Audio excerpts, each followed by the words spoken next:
National polls show a growing number of you do. A recent conference in one of the nation's so-called sighting hotspots drew hundreds from across the country. We begin our search for answers in Gulf Breeze, Florida.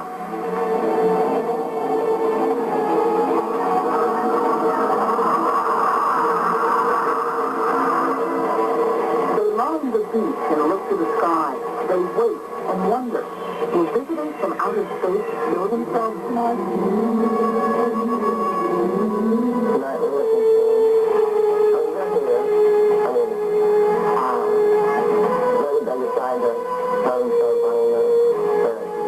You won't be disappointed if they don't. Some are not content to just wait. They send signals into the night sky. Because the Dolphins UFO comes out so often, and the man and Dr. Stephen Greer decided that we weren't doing much to contact them, and they were around for them to contact us. A number of reported sightings have earned Gulf Breeze the reputation as a UFO hotspot. It isn't only during the conference that year-round tourists come, hoping to catch a glimpse of the UFO locals affectionately called Bubba.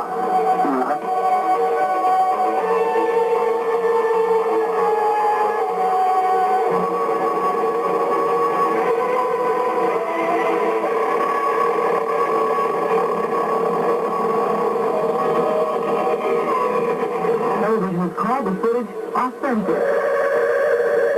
This tape shot in March and never before seen on TV shows what some say is a UFO near Gulf Breeze, Florida.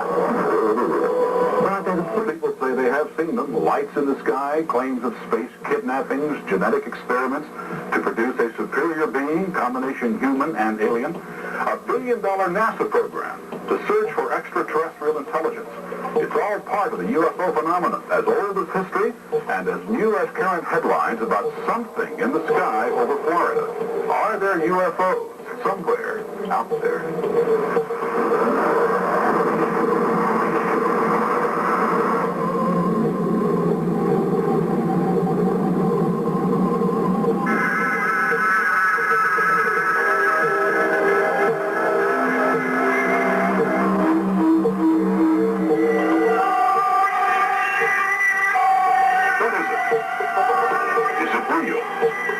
Should we be afraid of it? I'm not sure what it was, but it wasn't an aircraft like I've ever seen. Whatever it is, it has Gulf Breeze, Florida buzzing with excitement, and in some cases, terror. We've met...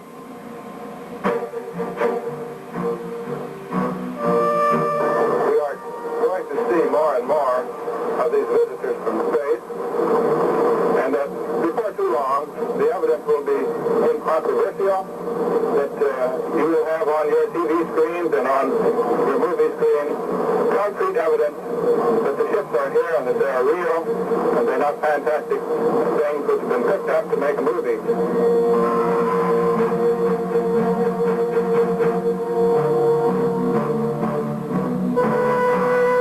We can say that the recent sightings are in no way connected with any secret development by any agency of the United States. There's nothing to hide at all.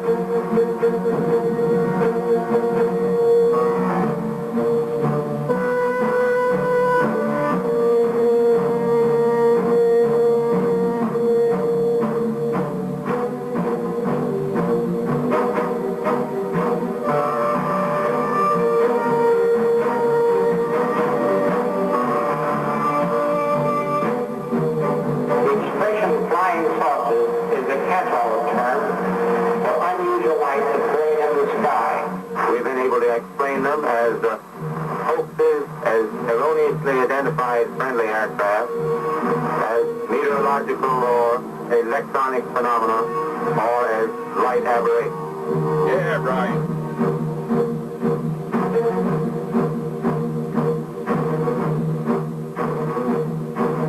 All lies.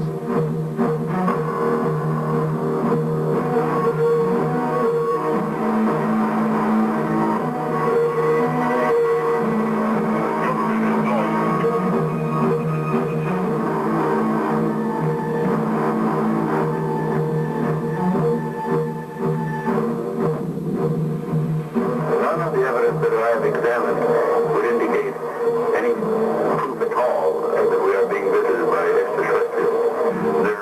absolutely no evidence. We have not been hiding anything. Bill Class is a liar. Paid by the government. Personally, I'm convinced that there must be many, many higher civilizations in this enormous and incredibly ancient universe of ours.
UFOs is a little bit astonishing, and they don't want the public to panic, but I think we're ready. At least the minimum thing is to have a museum for the crashed UFOs and the alien bodies. That's right. He said alien bodies, some from a 1947 flying saucer crash. He says Army troops recovered and hid from the public. The reason that this story has remained hidden from the public for over 30 years is that General Ramey released a cover story at that point saying that the crashed flying saucer was really a weather balloon. The press around the world accepted that statement. Convinced yet that there's some truth here? I feel that we have a very definite situation here that has got to be corrected and with a cover-up. Byron, some of those photos were pretty incredible. Is it possible to see what they photographed in person, one-on-one? It's second, third-hand information at best. In fact, that's what they want from the government. They want the government to show people where they can go to look at this. That's why he mentions he wants a alien museum set up to kind of confirm that stuff. Okay. Sightings are in no way connected with any secret development by any agency of the United States. Project Psi was designated as Project Grudge in December 1948, with a public version to be known as Project Blue Book. The liaison between Project Grudge and Project Blue Book was Captain Edward Ruppelt. 1949 was a time period in which alien craft were seen hovering over sensitive nuclear installations, especially in New Mexico. In December 1950, they established a unit called IPU, Interplanetary Phenomena Unit, which established operationally scenarios to be able to deal with the increasing problem of crash disks and aliens. By this time, they had approximately 16 crash disks and 65 alien bodies, one of which was live and they had held in a facility. They termed the alien EBE, which means extraterrestrial biological entity, a name coined by Dr. Detlef Block, who was also a member of the original study group. The government has pursued various scenarios, some of which are being implemented at this moment to try to acclimate the public toward a lot of these different events that are about to occur. This matter is so highly classified because of its impact on every living being on this planet. It's classified higher than the H-bomb was. In fact, they've developed at least 32 levels above top secret into the Ultra and Q range to deal with security as far as the aliens are concerned. Only two presidents have had complete knowledge of the alien program, President Eisenhower and President Bush, because of his involvement with the Central Intelligence Agency. The other thing, as I said, that President Reagan did not know what was going on, and he does to a certain extent. But the President of the United States does not have a high enough clearance to know the whole thing. And it's interesting to note that above top secret, there's 38 levels of clearances. That's hard to buy, that the President, if somebody has a higher clearance than the President, he's not allowed to know. Who makes that decision? If you think that's hard to buy, wait till you hear the rest of this stuff. Who makes that decision? Sorry, we can't let Ronald Reagan know about this stuff. It's an organization called MJ-12. It was established by President Truman by executive order in September 24th, 1947. And when Dwight D. Eisenhower was elected in 1952, he increased even the security requirements because he was military-oriented. And the military psych has a very disdain for elected officials. So he's the one that effectively let the reins of power of the executive office slip from the president into the hands of MJ-12, who runs everything now. Recent sightings are in no way connected with any secret development by any agency of the United States. With all due respect to the Air Force, I believe that some of them will prove to be of interplanetary origin. In my position in the Research and Development Organization of the Bureau of Aeronautics and of the Navy Department, I am thoroughly familiar with both our aircraft and our guided missiles programs and can state without reservation that the Navy has no saucer-shaped aircraft or missile in any of these programs. 7 months later, in February of 1953, A CIA-affiliated group of scientists and intelligence experts, known as the Robertson Panel, convened to evaluate the UFO evidence.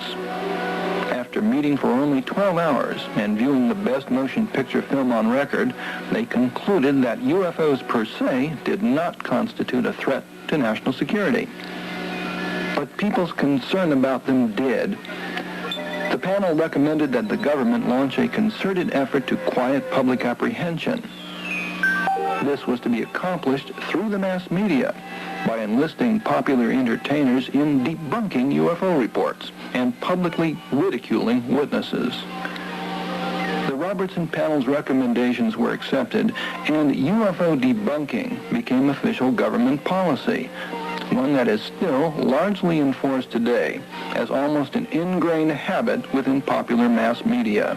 And uses in attacking all UFO cases. He's equating the absence of evidence to be the evidence of absence. That's absurd, you know, and that's actually a logical fallacy. And for sure, he does not know the nature of this energy beam. He presumes But I to know the nature of somebody being blasted through the air 10 feet and hitting their shoulder against rock. There should. I think it's necessary for people to know just exactly what Philip Klass really is, who he really is. He's nothing more than a disinformation specialist from Washington, D.C. The man has used character assassination, mudslinging, and outright fabrications in an attempt to cover up the truth. A goddamned liar, Mike Rogers, and I have caught you in falsehood after falsehood, no, you have and not, you sir. know it. No. You have made outright fabrications in an attempt to cover up the truth about our incident. All right. Well, were you a believer in UFOs? Had you ever spoken about UFOs? Had you ever discussed I was open to the subject because, you know, I had a family member that had seen one years before, and so, you know, I wasn't completely closed-minded on the subject, but I was not a UFO buff. I had not bought a book on the subject or, you know, been deeply into the subject. You weren't Whitley Strieberheil? Not at all. No. Now you are? No, I'm not. As a matter of fact, my way of coping with all this has been to sort of shy away from the subject. I've been invited to these conventions and whatnot. But you let a movie be made. Yeah. And I turned down a lot of offers along that. How much were you paid for the movie, the rights to the movie? That's none of your business, but how much is some covert agency paying you for your activities? I will...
We are talking about UFOs with Jacques Vallée, who is the author of Revelations. We'll take our first call, and we'll go to Los Angeles, California, and say hello to Dave. Hi, Dave. Hi, Sonia. It's Dave Aaron. I'm director of the UFO Video Clearinghouse here in Yucaipa, California. First of all, a salute to CNN for all the excellent UFO shows you've given us ever since CNN started.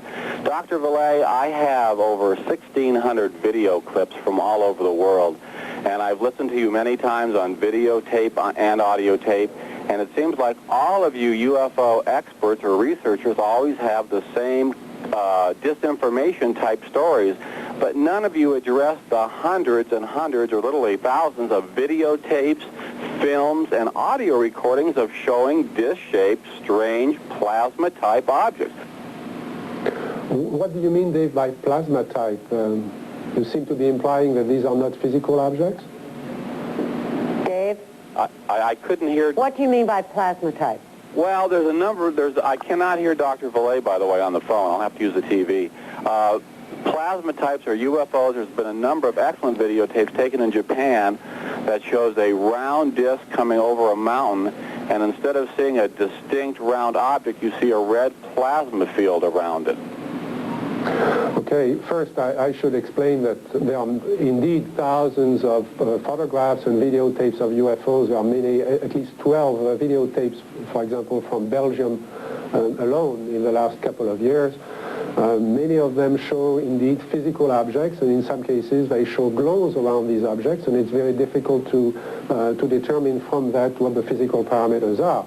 I have examined a number of actual photographs. Several of them have been analyzed by Dr. Haynes and myself, and the results have in fact been published, so we have not been ignoring that kind of data. The photograph can be an extremely valuable source of information about the phenomenon. When we see a glow around an object, again, I mentioned before that a UFO, among other things, was a lot of energy in a small space. That energy gets released in the form of electromagnetic waves, and a glow is created around the object. We don't know to what extent that is, in fact, plasma in the physical definition of the term, or if some other mechanisms are involved. Okay, UFOs, are they real? Surveys show over 70% of Americans believe that UFOs do indeed exist. After this program, that number might be even higher. Robin Dorian opens her special investigation with a look at the Florida town they call UFO Central.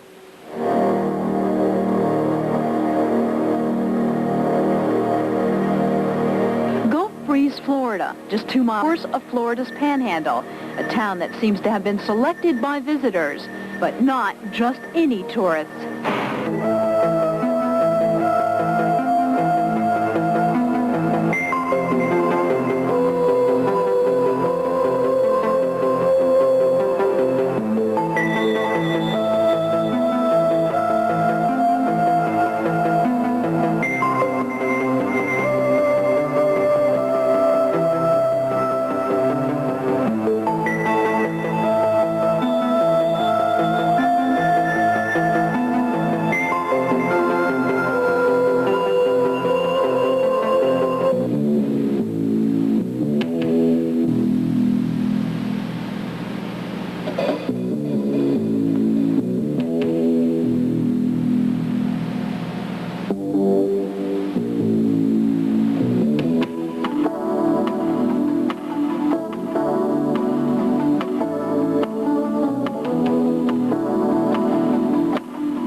was science fiction is today science fact is a process that takes time. Bob Exler is one of the top UFO investigators in the country.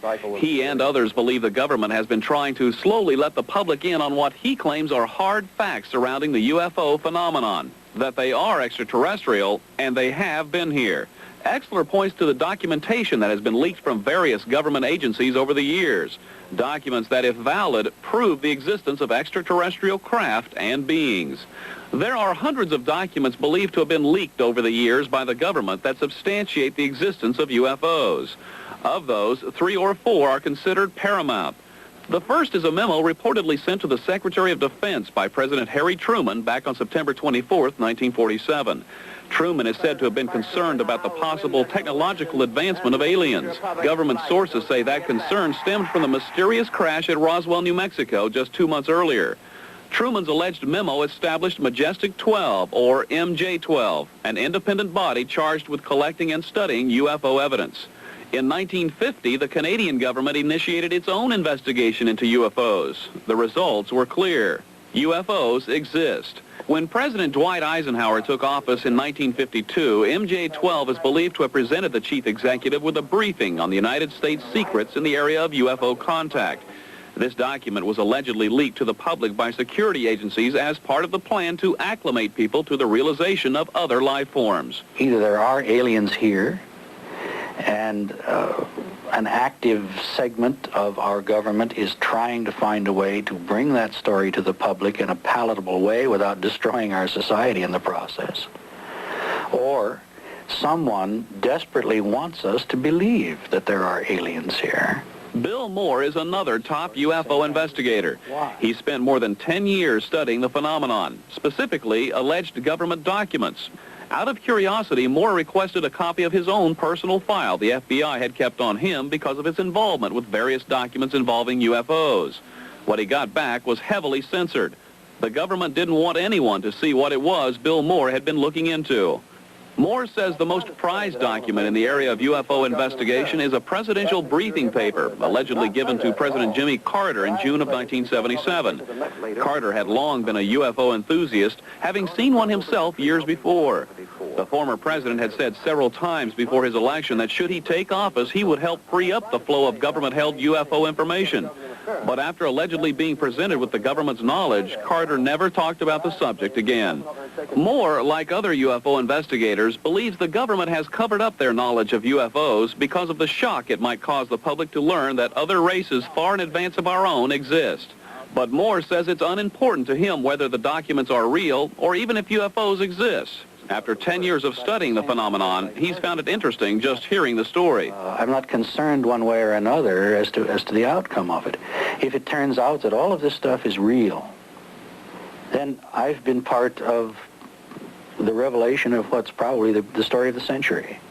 Unusual to find a lot of people who do believe in UFOs. It is more unusual, however, to meet someone who actually says he's come in contact with them. Whitley Street, I'm looking here. Whitley, I'm looking at you. This is not the first time I've met you. You're a well-dressed, articulate individual. Most of the time, we identify people who've been in contact with UFOs as guys named Bubba who wear Budweiser hats or something like that. Tell me about your experience. Well, maybe I was wearing a Budweiser hat that night. I don't know. But this first started with me in December of '85. It came to a man who had no more idea that this could happen than the man in the moon. Suddenly, I woke up in the middle of, was awakened by a noise in the middle of the night, and I found myself being carried out of the house by what I could only describe as some very strange-looking and quite small people. I could not move. I could not prevent this from happening. I fought it, could not get out of their hands, ended up in a little room with them after being taken up in the air. They put a needle into my head. In the air, were you in some kind of a spaceship? I don't remember. No, when I was in, I never saw a spaceship. I never expected to. This was something I had not thought about since I was 12 years old. And you say these people can only be described as strange. Give me a physical description. Okay, I've seen 3 kinds of things. One is these very small, squat ones that move quickly and you can't keep your eyes on them. Are they mechanical or human-like? I don't know. The other type are more willowy and taller, about 4 feet tall, with these great big black eyes that I've had on the cover of Communion and somewhat like this figure here on the table, if they have that on the camera. I've also had a couple of encounters with very tall people that seemed more human, that were sort of blonde. And so they get you up in the air. What do they do to you? Well, I was screaming. They said, "What can we do to help you stop screaming?" And I blurted out, "You could let me smell you." Why did I say that? Because I did not believe this was real. It had to be a dream. If I had just known it wasn't the worst nightmare in the world, I would have been better off. Then I realized I had a sense of smell and I feel, and I was not better off. I was worse off. Then they put a needle into my head. And did what with it? I don't know. I wish I did. Oh, Senator, is Whitley's story unusual, or do people tell similar stories? Well, Whitley's story is unusual, but people do tell similar stories. There are thousands of instances of people who have had similar experiences, and people have been taken on board craft of some kind. They've been subjected to medical experimentation, and in some cases, even little scars have shown up on their arm or on their leg. Do you have any scars, Whitley? Well, I have scars inside my brain. I've had a magnetic resonance imaging scan of my brain, and it shows marks where these needles went in. You're starting to lose them. Over Manhattan, where I have 24 witnesses to this thing moving slowly across Manhattan. It even was observed to nearly impact a helicopter at one point. I called the FAA. They said they had no report from any helicopter. I called local news stations, and they said that they would not report it. I talked to the police, and they said, let them come.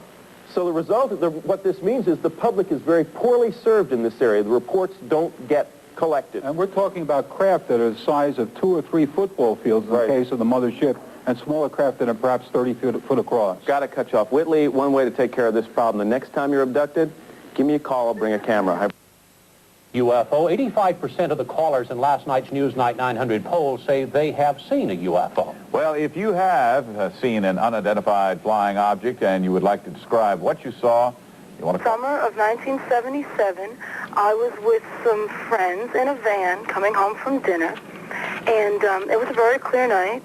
I remember it well. As we passed a municipal park where there was a large open field, we saw a set of 3 lights in a perfect triangle, perfectly still in the sky.